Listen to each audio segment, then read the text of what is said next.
Assalamualaikum warahmatullahi wabarakatuh. Halo Elin Story Lovers, apa kabar kalian semua? Semoga selalu dalam keadaan sehat, dimudahkan segala urusannya dan dilancarkan rezekinya, serta dijauhkan dari segala musibah, bencana, dan mara bahaya yang ada di dunia ini. Sebelum kita lanjut ke dalam story, jangan lupa subscribe, like, komen, dan share. Dan aktifkan tombol loncengnya agar kalian tidak ketinggalan dengan story-story yang terbaru. 2 kali aku menikah, 2 kali pula ditinggal selingkuh oleh istriku. Kadang aku berpikir, apakah ini sebuah karma dari kelakuanku yang mungkin pernah menyakiti seseorang di masa lalu. Open Diary.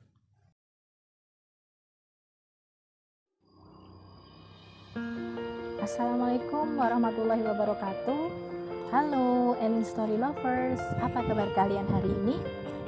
Pada kesempatan kali ini saya akan membawakan sebuah kisah yang dikirim oleh Mas Ridwan di Jogja. Halo Elin Story Lovers, kenalkan, namaku Ridwan. Izinkan aku berbagi cerita di channel ini agar beban hidupku juga sedikit berkurang. Ini kisah nyata yang harus aku hadapi dengan lapang dada. Saat itu tahun 2005, aku bekerja di sebuah lembaga pendidikan ternama di kota Jogja.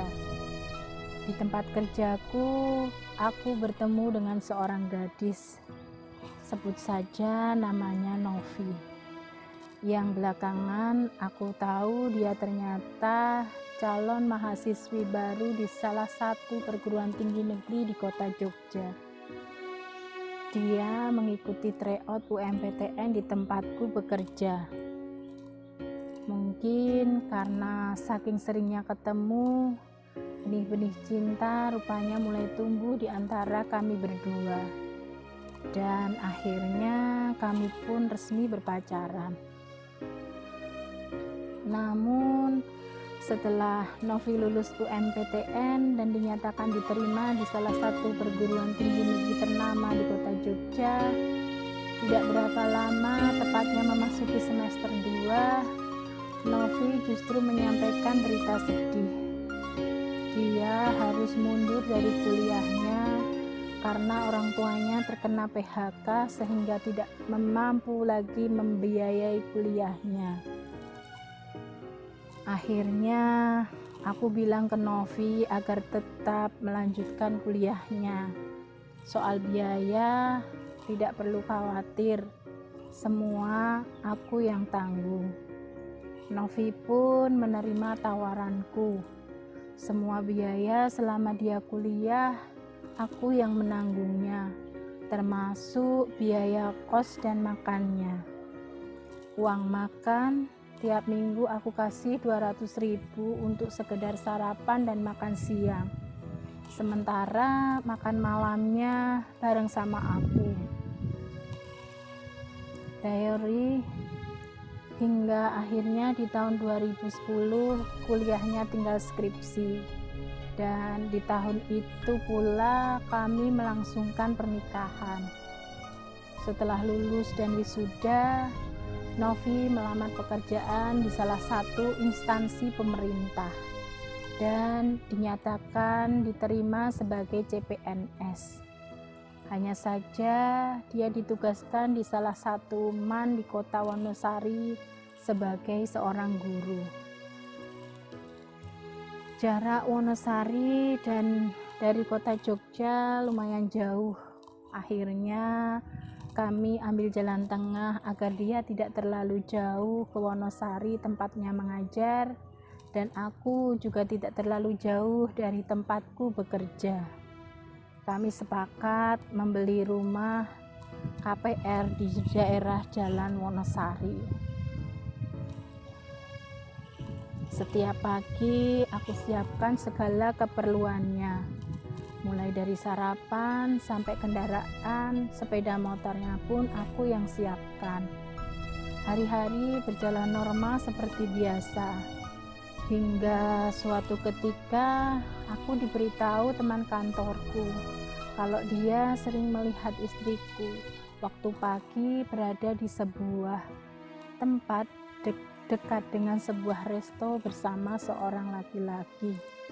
Padahal tempat itu dari rumahku arahnya menuju ke barat, sementara arah tempat kerjanya Novi menuju ke arah timur.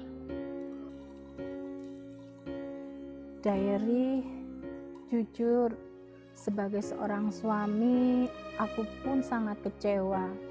Namun, apalah dayaku, jika memang mereka sudah saling cinta, aku larang pun juga percuma.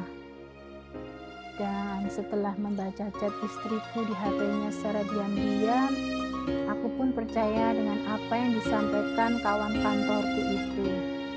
Istriku ternyata sering janjian ketemu dengan seorang lelaki di suatu tempat.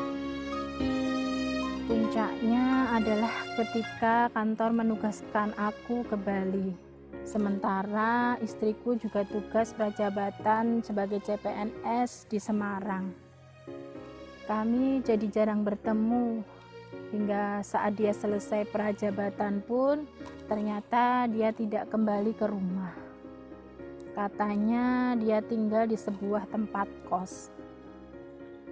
Bulan November dia mengajakku ketemu. Sambil menangis, dia minta maaf dan bilang kalau mau kembali ke Tasik. Dan tidak lama setelah itu, tiba-tiba saja aku mendapat panggilan dari Pengadilan Agama Tasik soal gugatan cerai dari istriku. Diary, aku pun tidak bisa memaksakan hati yang sudah tidak berpihak kepadaku.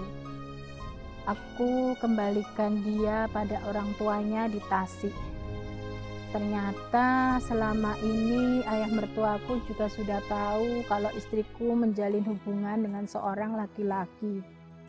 Karena laki-laki tersebut juga orang Tasik, satu kota dengan mertuaku. Ayah mertuaku sangat kecewa dengan istriku. Beliau tahu bagaimana perjuanganku selama ini untuk anak perempuannya. Namun, berbeda dengan ibu mertuaku.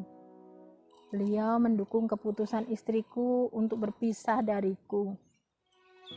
Akhirnya, mereka malah ribut sendiri.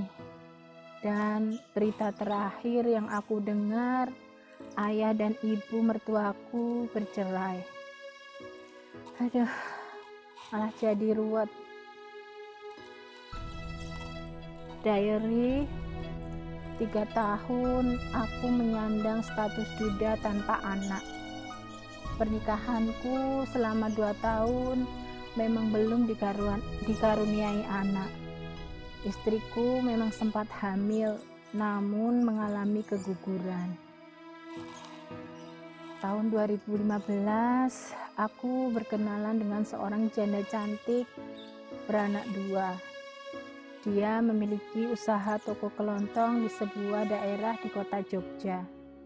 Namun saat itu dia mengaku sedang kesulitan ekonomi dan butuh banyak biaya untuk menyekolahkan kedua anaknya yang masih duduk di bangku SD.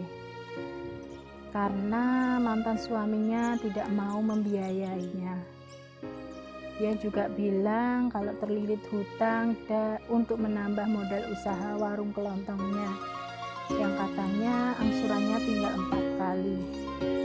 Sebagai pacarnya, akhirnya aku pun membantu melunasi hutangnya dan membiayai sekolah kedua anaknya.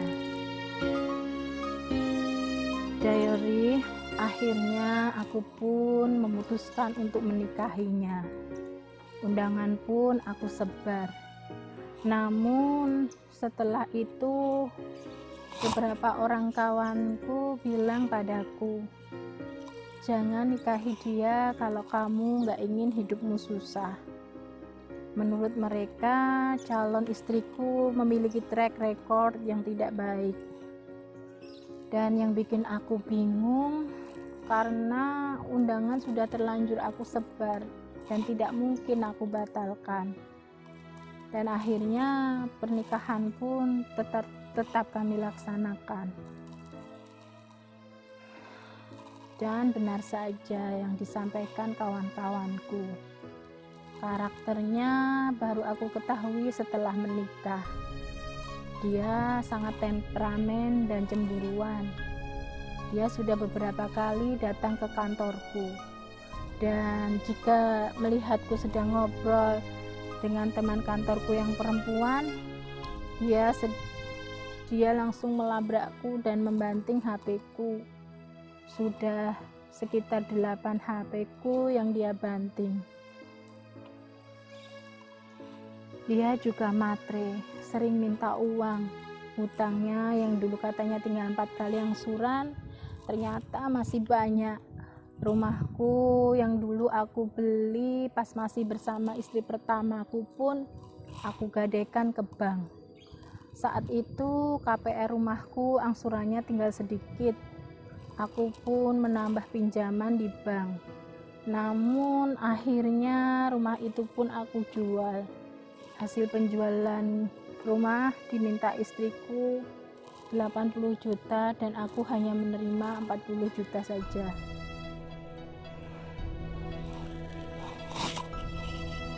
Tidak hanya itu, yang membuatku sangat kecewa adalah ternyata istriku selingkuh. Dia menjalin hubungan dengan lelaki lain. Lelaki itu sering datang ke warung kelontongnya. Sebenarnya aku pernah berencana menggugat cerai istriku. Namun ayah mertuaku bilang, kalau kalian pisah, aku lebih baik mati daripada harus menanggung malu sama tetangga. Akhirnya gugatan cerai pun aku batalkan. Aku tidak tega dengan ayah mertuaku.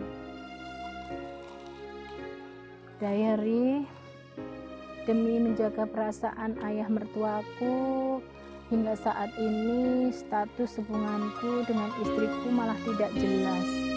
Secara hukum negara, kami masih berstatus sebagai suami istri karena belum ada proses perceraian. Namun di sisi lain, sudah 2 tahun lebih kami tidak pernah ketemu dan tidak ada komunikasi. Entah sampai kapan statusku seperti ini. Namun tekadku sudah bulat. Aku harus memperbaiki hidupku.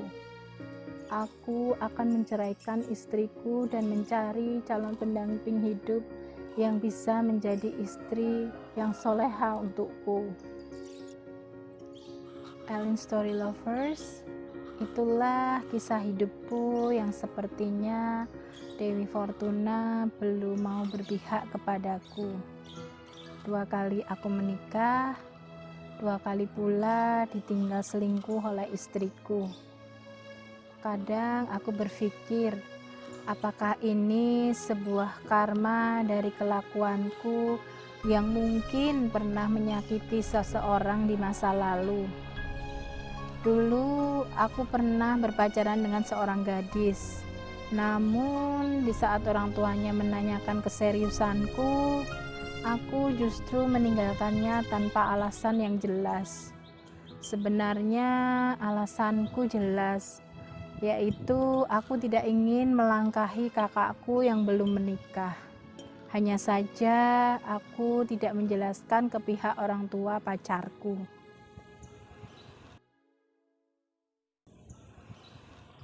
Demikian kisah perjalanan hidup dari Mas Ridwan di Jogja. Terima kasih Mas Ridwan yang sudah mau berbagi kisahnya di Ellen Story. Nah, buat kalian yang mempunyai kisah yang serupa dengan Mas Ridwan atau mempunyai pengalaman hidup yang tidak dapat kalian lupakan sepanjang hidup kalian, silahkan kirim ke email di ellins.story@gmail.com. Terima kasih.